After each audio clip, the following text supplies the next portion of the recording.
அனைவருக்கும் வணக்கம். கற்றதினால் ஆன பயன் சிறிதெனினும் ஞாலத்தின் மானப்பெரிது என்ற வள்ளுவனின் வாக்கினை முன்மொழிந்து in today class we will learn about electric current. Electric current மின்னோட்டம்.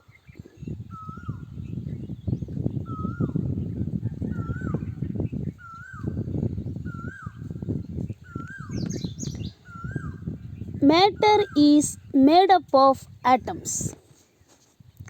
Matter அப்படின்னா பொருள்,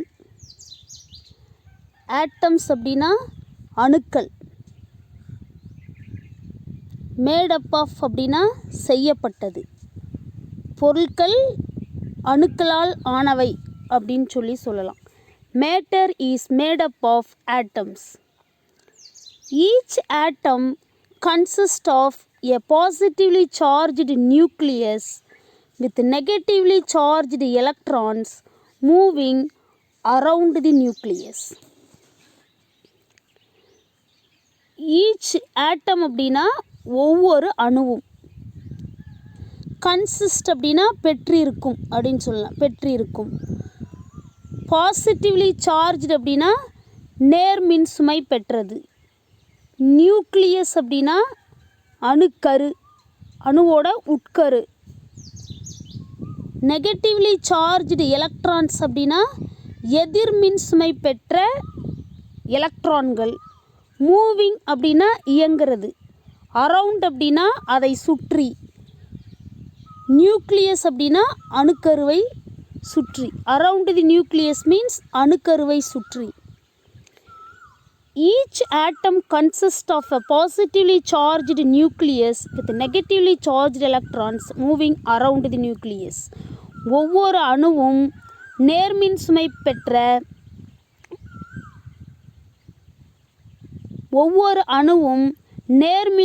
பெற்ற அணுக்கரு மற்றும் அணுக்கருவை சுற்றி வரும் எதிர்மின் சுமை பெற்ற எலக்ட்ரான்களை பெற்றுள்ளது அப்படின்னு சொல்லலாம். இங்கே ஒரு விஷயம் நம்ம கவனிக்கணும். என்ன அப்படின்னு பார்த்தீங்கன்னா, a positively charged nucleus. Actually நியூக்ளியஸுக்கு சார்ஜ் கிடையாது. நியூக்ளியஸ்குள்ள பாசிட்டிவ்லி சார்ஜ்டு அயான்ஸும் நியூட்ரலைஸ்டு பார்ட்டிக்கலான நியூட்ரானும் பொதிஞ்சிருக்கும். பாசிட்டிவ்லி சார்ஜ்டு புரோட்டானும் நியூட்ரானும் அணுவோட உட்கருவுக்குள்ளே இருக்கும். புரோட்டான் அப்படிங்கிறது பாசிட்டிவ்லி சார்ஜ்டு, நியூட்ரான் அப்படிங்கிறது நியூட்ரலைஸ்டு, தட் மீன்ஸ் சார்ஜ்லெஸ், மின்சுமை அற்றது. அப்போது இந்த நேர்மின் சுமை பெற்ற துகள்கள் இந்த அணுவோட உட்கருவுக்குள்ளே இருக்கிறதுனால தான் நேரடியாக நம்ம என்ன சொல்கிறோம் அப்படின்னா, each atom consist of a positively charged nucleus. நியூக்ளியஸே நேர்மின் சுமை பெற்றது அப்படின்னு சொல்கிறோம். Atoms in metals have one or more electrons which are loosely bound to the nucleus. Atoms அப்படின்னா ஏற்கனவே நமக்கு தெரிஞ்சது அணுக்கள். மெட்டல்ஸ் அப்படின்னா உலோகங்கள். have அப்படின்னா பெற்றிருக்கும். யாரை? ஒன் ஆர் மோர் எலக்ட்ரான்ஸ், ஒன்று அல்லது அதற்கு மேற்பட்ட எலக்ட்ரான்கள். விச் ஆர் அப்படின்னா அந்த எலக்ட்ரான்கள். லூஸ்லி பவுண்ட் அப்படின்னா தளர்வுகளாக பிணைக்கப்பட்டு இருக்கும், பிணைப்புகள் தளர்வுற்று இருக்கும். டு தி நியூக்ளியஸ், அணுவோட உட்கருவு கூட பார்த்தீங்க அப்படின்னா உலோகங்களில் நிறைய ஒன்று அல்லதுக்கு மேற்பட்ட எலக்ட்ரான்கள் இருக்கும். அந்த எலக்ட்ரான்கள் அணுவோட உட்கருவு கூட தளர்வுற்ற பிணைப்புகளுடன் இருக்கும். Atoms in metals have one or more electrons which are loosely bound to the nucleus. These electrons are called free electrons and can be easily detached from the atoms. These அப்படின்னா இந்த எலக்ட்ரான்ஸ், இந்த எலக்ட்ரான்களுக்கு பேர் தான் யார் அப்படின்னு பார்த்தீங்கன்னா free electrons. கட்டுரா எலக்ட்ரான்கள், கட்டுப்படாத எலக்ட்ரான்கள் அப்படின்னு சொல்லலாம். And can be easily detached, எளிமையாக நாம் பிரிக்க முடியும். எங்கேருந்து? From the atoms. குறிப்பாக அணுவோட உட்கருவில் இருந்து எளிமையாக இந்த அணுக்களை வெளி ஆற்றல் மட்டத்துக்கு கொண்டு வர முடியும். ஏன்னா அணுவோட உட்கருவு கூட தளர்வுற்ற பிணைப்புகளுடன் இருக்கும்.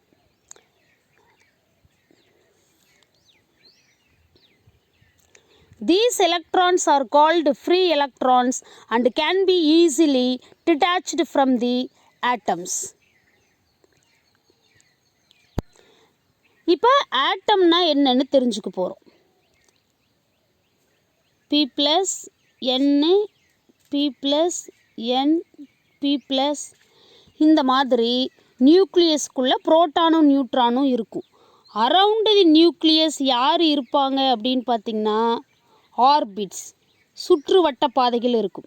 K orbit, L orbit, M orbit, N ஆர்பிட்டுன்னு சொல்லிக்கலாம். இப்போ இந்த K ஆர்பிட்டில் ஒரு குறிப்பிட்ட நம்பர் ஆஃப் எலக்ட்ரான்ஸ் இருக்கும், L ஆர்பிட்டில் சம் நம்பர் ஆஃப் எலக்ட்ரான்ஸ் இருக்கும், M ஆர்பிட்டில் சம் நம்பர் ஆஃப் எலக்ட்ரான்ஸ் இருக்கும், and also in N orbit some number of electrons இருக்கும். இப்போது பாசிட்டிவ்லி சார்ஜ்டு புரோட்டான்ஸ் எல்லாமே நியூக்ளியஸ்குள்ளே இருக்குது. ஆனால் நெகட்டிவ்லி சார்ஜ்டு பார்ட்டிக்கிளான electrons according to the electron configuration of that specified metal distributed in individual orbits. எலக்ட்ரானோட கட்டமைப்பு அப்படின்னு சொல்லலாம், அமைப்பு அப்படின்னு சொல்லலாம். அதுபடி ஒரு அணுவில் இருக்கிற எலக்ட்ரான்கள் அந்த ஆற்றல் மட்டங்களில் பகிர்ந்தளிக்கப்பட்டிருக்குது. அப்போ மொத்த நேர்மின் சுமை பெற்ற துகளும் அணுவோட உட்கருவில் இருக்குது. ஆனால் எதிர்மின் சுமை பெற்ற துகள்களான எலக்ட்ரான்கள் அந்தந்த ஆர்பிட்டில் இருக்குது. இங்கே இன்வர்ஸ் ஸ்கொயர் லா அப்ளை ஆகுது. F is inversely proportional to D ஸ்கொயர்னு சொல்லலாம். இதுதான் இன்வர்ஸ் ஸ்கொயர் லா. சப்போஸ் இது first orbit நியூக்ளியஸும்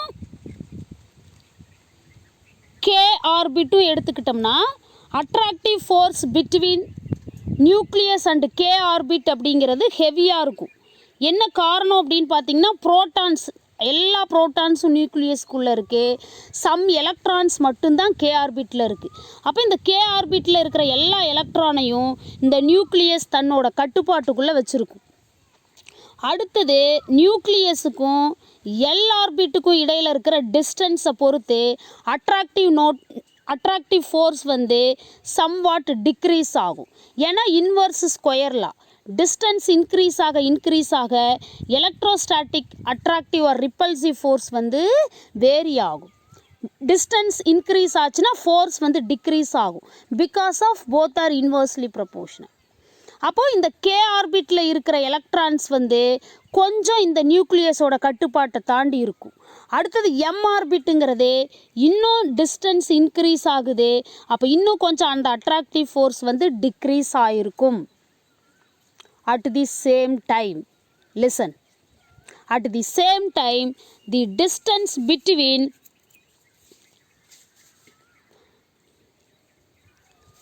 nucleus and N orbit, இது N orbit.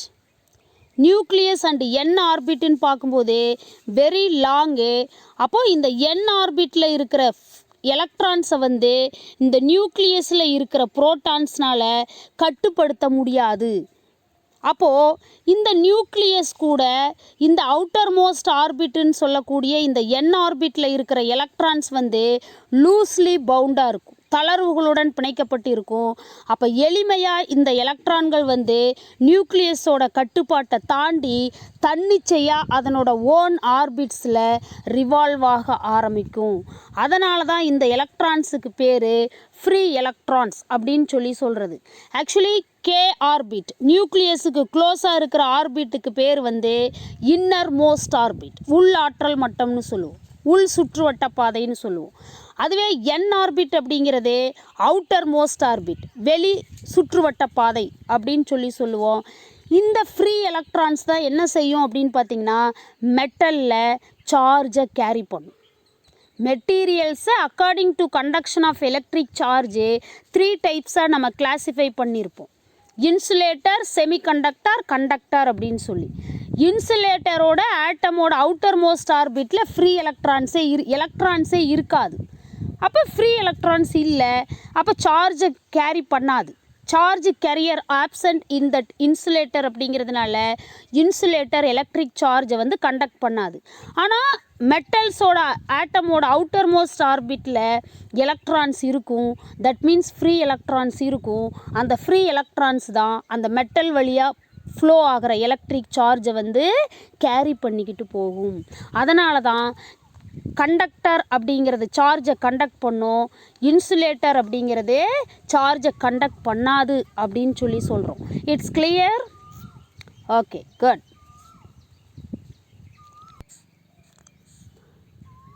The substances which have an abundance of these free electrons are called conductors. The substances அப்படின்னா ஜென்ரலாக பொருட்கள் அப்படின்னு சொல்லலாம்.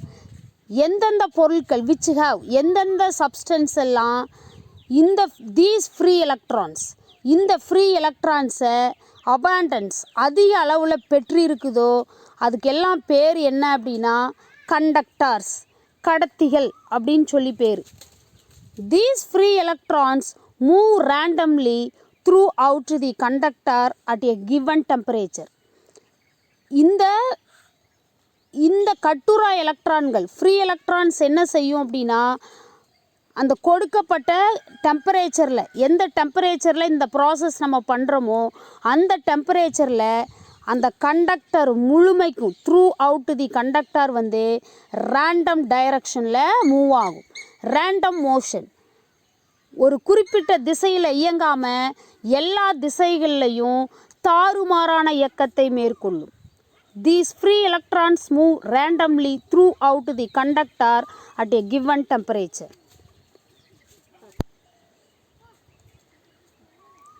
In general, due to this random motion, there is no net transfer of charges from one end of the conductor to other end of the conductor.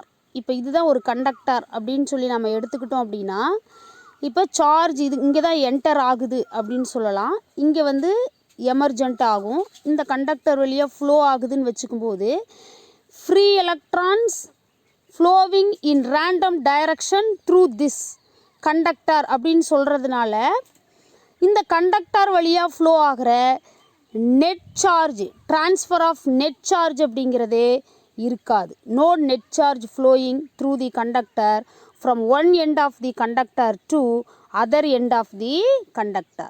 இதன் வழியாக flow ஆன நிகர மின்னூட்டம் அப்படிங்கிறது இருக்காது.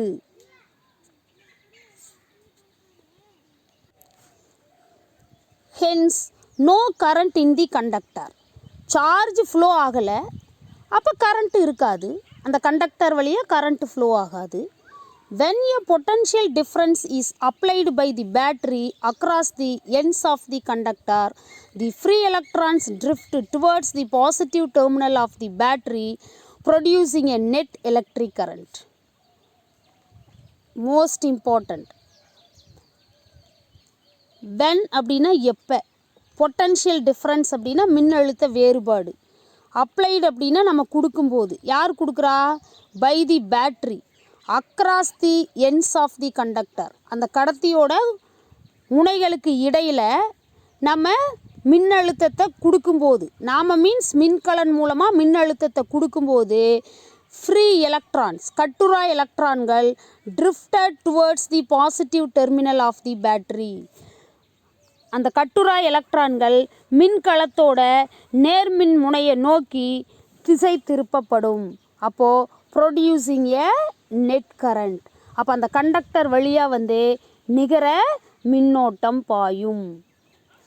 When a potential difference is applied by the battery across the ends of the conductor, the free electrons drift towards the positive terminal of the battery, producing a net electric current. Battery, this is negative terminal, this is positive terminal. This is conducting wire. இப்போ இந்த கண்டக்டாரில் இருக்கிற free electrons வந்து random டைரக்ஷனில் move ஆகும். இப்போ நம்ம ஒரு battery மூலமாக இந்த ரெண்டு கண்டக்டரோட ரெண்டு டெர்மினல்ஸ்க்கு இன்பிட்வீனில் பொட்டன்ஷியல் டிஃப்ரென்ஸை வந்து அப்ளை பண்ணும்போது இந்த கண்டக்டாரில் ரேண்டம் டைரக்ஷனில் மூவ் ஆகிற அந்த ஃப்ரீ எலக்ட்ரான்ஸ் என்ன செய்யும் அப்படின்னா திசை திருப்பப்படும். that will be drifted towards the positive terminal of the பேட்ரின்னு இருக்கும். அப்போ என்ன ஆகும் அப்படின்னு பார்த்தீங்கன்னா இந்த கண்டக்டர் வழியாக நிகர மின்னோட்டம் I வந்து பாயத் தொடங்கும். It's clear? Okay. Already we have studied that the mass move from higher gravitational potential to lower gravitational potential. இது 11th standard 6th chapter கிராவிடேஷனில் நம்ம படிச்சிருக்கோம். மாஸ் எப்போவுமே பொருட்கள் எப்போவுமே என்ன செய்யும் அப்படின்னா அதிக அளவு புவியீர்ப்பு விசை அழுத்தம் இருக்கிற திசையில் இருந்து குறைந்த புவியீர்ப்பு அழுத்தம் இருக்கிற திசையை நோக்கி தான் மூவ் ஆகும்.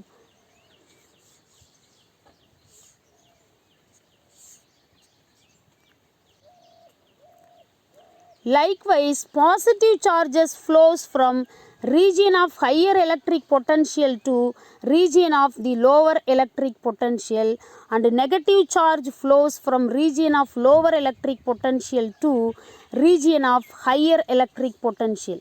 எப்படி gravitational force பொறுத்து ஒரு பொருள் வந்து அதிக gravitational potential இருக்கிற ரீஜியனில் இருந்து கம்மியான பொட்டன்ஷியல் கிராவிடேஷனல் பொட்டன்ஷியல் இருக்கிற ரீஜியனுக்கு மூவ் ஆகுமோ அதே மாதிரி தான் பாசிட்டிவ் சார்ஜஸ் வந்து என்ன ஆகும் அப்படின்னா ஹையர் எலக்ட்ரிக் பொட்டன்ஷியல் ரீஜியனில் இருந்து லோவர் எலக்ட்ரிக் பொட்டன்ஷியல் ரீஜியனுக்கு ஃப்ளோ ஆகும். அதே மாதிரி நெகட்டிவ் சார்ஜஸ் என்ன செய்யும் அப்படின்னா லோவர் எலக்ட்ரிக் பொட்டன்ஷியல் ரீஜியனில் இருந்து ஹையர் எலக்ட்ரிக் பொட்டன்ஷியல் ரீஜியனுக்கு ஃப்ளோ ஆகும். இங்கே பாசிட்டிவ் டெர்மினல், இது நெகட்டிவ் டெர்மினல். இங்கே வந்து higher electric potential region, this is lower electric potential region. இப்போ பாசிட்டிவ் சார்ஜஸ் என்ன செய்யும் அப்படின்னா இந்த ஹையர் எலக்ட்ரிக் பொட்டன்ஷியல் ரீஜியனில் இருந்து லோவர் எலக்ட்ரிக் பொட்டன்ஷியல் ரீஜியனை நோக்கி ஃப்ளோ ஆகும். அதே நேரத்தில் எலக்ட்ரான்ஸ் என்ன செய்யும் அப்படின்னா இந்த லோவர் எலக்ட்ரிக் பொட்டன்ஷியல் ரீஜியனில் இருந்து இந்த ஹையர் எலக்ட்ரிக் பொட்டன்ஷியல் ரீஜியனை நோக்கி மூவ் ஆகும். அப்போது அட் தி சேம் டைம் இதை நம்ம எப்படி சொல்லலாம் அப்படின்னா in a conductor or through a conductor both positive and negative charges or ions moving in opposite direction simultaneously means the electric current flowing through that conductor. ஒரு கடத்தி வழியாக ஒரே நேரத்தில் நேர்மின் சுமை பெற்ற துகள்களும் எதிர்மின் சுமை பெற்ற துகள்களும் எதிரெதிர் திசையில் நகர்ந்து போகுது அப்படின்னா அந்த கடத்தி வழியாக மின்னோட்டம் பாயுதுன்னு அர்த்தம். ஓகே.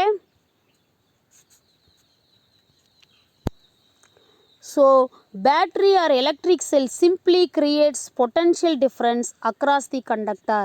இதிலிருந்து நம்ம என்ன தெரிஞ்சுக்கிட்டோம் அப்படின்னா பேட்ரி ஆர் எலக்ட்ரிக் செல்லாக இருக்கலாம். அது என்ன பண்ணுது அப்படின்னு பார்த்திங்கன்னா அந்த கடத்திகளுக்கு குறுக்க வந்து மின்னழுத்த வேறுபாட்டை உருவாக்குது.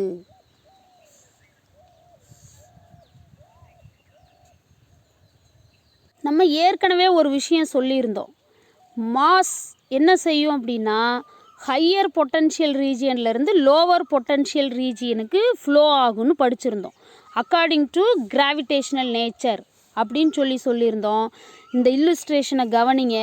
இங்கே பாருங்கள், ஒரு பைப்பு, ரெண்டு பேர் ஒரு பைப்பை வந்து பிடிச்சிக்கிட்டு இருக்கிறாங்க. அந்த பைப்பு வழியாக வாட்டர் ஃப்ளோ ஆகிக்கிட்டு இருக்குது. ஒருத்தர் வந்து இந்த லெஃப்ட் எண்டில் வந்து அந்த பைப்போட ஸ்டார்டிங் வந்து என்ன பண்ணியிருக்கிறாருன்னா மேலே பிடிச்சிருக்கிறாரு. அதுவே இவர் என்ன செய்கிறாருன்னா அப்படி சாய்வாக கீழே பிடிச்சிருக்கிறாரு. அப்போ வாட்டர் எங்கேருந்து எங்கே ஃப்ளோ ஆகும்? மேலேருந்து கீழ் நோக்கி வருமா, கீழேருந்து மேல் நோக்கி போகுமா? Yes, you are right. Water என்ன செய்யும் அப்படின்னு பார்த்திங்கன்னா மேலேருந்து கீழ் நோக்கி வரும். அப்போது மாஸ், இந்த இடத்துல மாஸ்ன்னு நம்ம சொன்னது யார் அப்படின்னா வாட்டர். அப்போ ஹையர் பொட்டன்ஷியல் ரீஜியனில் இருந்து லோவர் பொட்டன்ஷியல் ரீஜியனை நோக்கி மாஸ் வந்து மூவ் ஆகும். This only that illustration. அடுத்து நம்ம என்ன தெரிஞ்சுக்க போகிறோம் அப்படின்னா electric current. The electric current in a conductor is defined as the rate of flow of charge through a given cross-sectional area A. அந்த கொடுக்கப்பட்ட குறுக்கு பரப்பின் வழியாக T அப்படின்ற டைமில் எவ்வளோ மேக்னிடியூட் ஆஃப் சார்ஜ் ஃப்ளோ ஆகுதோ அதுதான் கரண்ட்டுன்னு சொல்லுவோம்.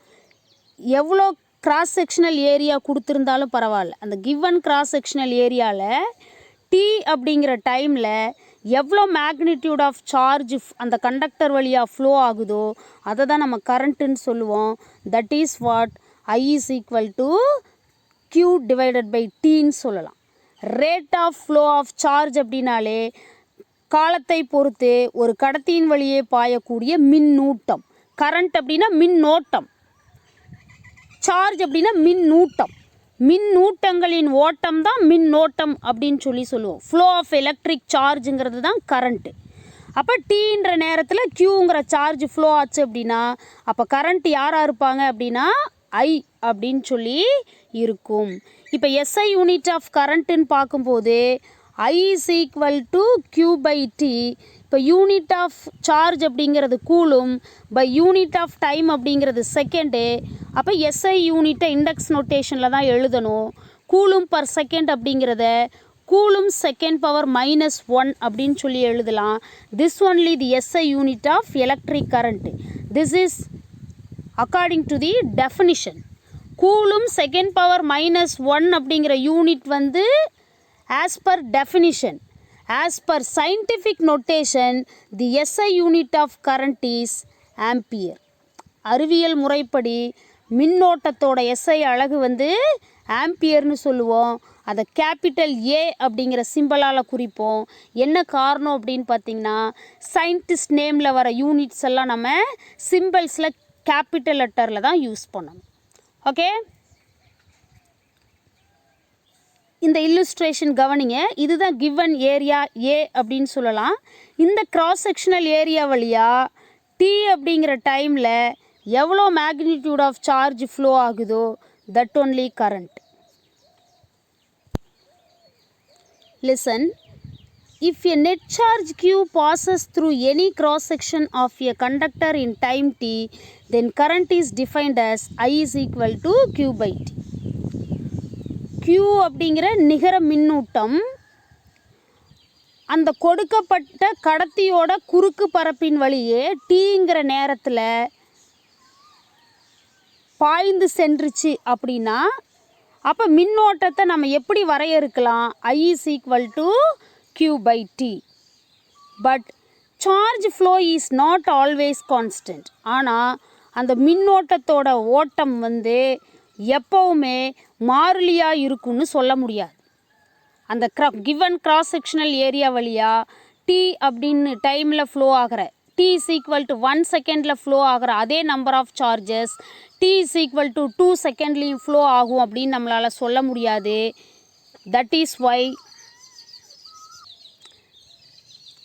hence current can more generally be defined as I average is equal to del Q divided by del T variables. Yes, where del Q is the amount of charge that passes through the conductor at any cross section during the time interval del T. எந்த ஒரு குறுக்கு பரப்பாக இருந்தாலும் சரி del T அப்படிங்கிற கால இடைவெளியில் ஒரு கடத்தியின் வழியாக பாயக்கூடிய மின்னூட்டத்தோட அளவு தான் del Q அப்படின்னு சொல்லி சொல்கிறது. If the rate at which the charge flows changes with time, the current also changes. காலத்தை பொறுத்து ஒரு கடத்தி வழியே பாயக்கூடிய மின்னூட்டத்தோட அளவு மாறுபட்டுச்சு அப்படின்னா மின்னோட்டத்தோட அளவும் மாறுபடும். Tன்ற டைமில் Q சார்ஜ் ஃப்ளோ ஆச்சுன்னா கரண்ட்டுங்கிறது I. அப்போ டீன்ற டைமில் ஃப்ளோ ஆகக்கூடிய சார்ஜோட மேக்னிடியூட் வேரி ஆச்சு அப்படின்னா current also will be varied. அந்த கரண்ட் வேரி ஆகுங்கிறத நம்ம எப்படி ரெப்ரசன்ட் பண்ணுறோம் அப்படின்னா the instantaneous current I is defined as the limit of average current del t is tends to 0. Time del t-யோட லிமிட் வந்து டைமோட லிமிட் வந்து ஜீரோவிலேருந்து தொடங்குது அப்படின்னு நம்ம எடுத்துக்கும் போதே del t-ங்கிற டைமில் ஃப்ளோ ஆன சார்ஜ் del q. அப்போ அந்த ஆவரேஜ் கரண்ட்டை வந்து I is equal to dq divided by dt அப்படின்னு சொல்லி நம்மளால் ரெப்ரசன்ட் பண்ண முடியும். இன்ஸ்டன்டேனியஸ் கரண்ட் அப்படின்னா கன நேரத்தில் ஒரு கடத்தியின் வழியே பாயக்கூடிய மின்னோட்டம் அப்படின்னு சொல்லி சொல்லலாம். The SI unit of current is ampere ஏற்கனவே நமக்கு தெரியும். அப்போது I is equal to Q by Tன்னு சொல்லியிருந்தோம். அப்போது ஒரு வினாடி நேரத்தில் ஒரு கூலும் சார்ஜ் ஒரு கடத்தியின் வழியே பாய்ந்துச்சு அப்படின்னா அந்த கரண்ட்டோட அளவு 1 ஆம்பியர்னு இருக்கும். ஒரு வினாடி நேரத்தில் ஒரு கூலும் சார்ஜ் ஃப்ளோ ஆகும்போது flowing current is 1 ampere. Question கேட்பாங்க, டிஃபைன் 1 ஆம்பியர் அப்படின்னு சொல்லி கொஷின் கேட்பாங்க. That is 1 ampere of current is equivalent to 1 coulomb of charge passing through a perpendicular cross section in a conductor in 1 second. அதாவது 1 ampere current யாருக்கு சமமாக இருக்கும் அப்படின்னு பார்த்திங்கன்னா அந்த கடத்தியோட குறுக்கு பரப்பின் செங்குத்து திசையில் ஒரு வினாடி நேரத்தில் ஒரு கூலும் சார்ஜ் ஃப்ளோ ஆகுது அப்படின்னா அந்த மின்னோட்டத்தோட அளவு வந்து 1 ampere. The electric current is a scalar quantity. Physical குவான்டிட்டிஸை வந்து ஸ்கேலார் வெக்டார் அப்படின்னு சொல்லி நம்ம கிளாஸிஃபை பண்ணியிருக்கோம். கைனமேட்டிக்ஸ்லேயே நம்ம படிச்சிருக்கோம். இதை எந்தெந்த ஃபிசிக்கல் குவான்டிட்டிஸ்க்கெல்லாம் மேக்னிடியூடு மட்டும் இருக்கோ அதெல்லாம் scalar quantities. The physical quantities which or have both magnitude and direction அப்படின்னா தட் இஸ் வெக்டார் குவான்டிட்டிஸ்னு சொல்லுவோம். இங்கே எலக்ட்ரிக் கரண்ட் வந்து having only the magnitude but there is no respective or specified direction for it. கரண்ட்டுக்குன்னு மின்னோட்டத்துக்குன்னு ஒரு குறிப்பிட்ட திசை கிடையாது. எந்த திசையில் நாம் மின்னழுத்த வேறுபாட்டை அந்த கடத்தியோட முனைகளுக்கு இடையில் உருவாக்குறோமோ அதை பொறுத்து அந்த கடத்தியின் வழியே பாயக்கூடிய மின்னோட்டத்தோட திசை அமையும். அதனால தான் மின்னோட்டத்துக்கு எண் மதிப்பு மட்டும்தான் இருக்குது, திசை கிடையாது. Therefore electric current is a scalar quantity. It's clear? Okay. Thank you so much for listening. Bye to all.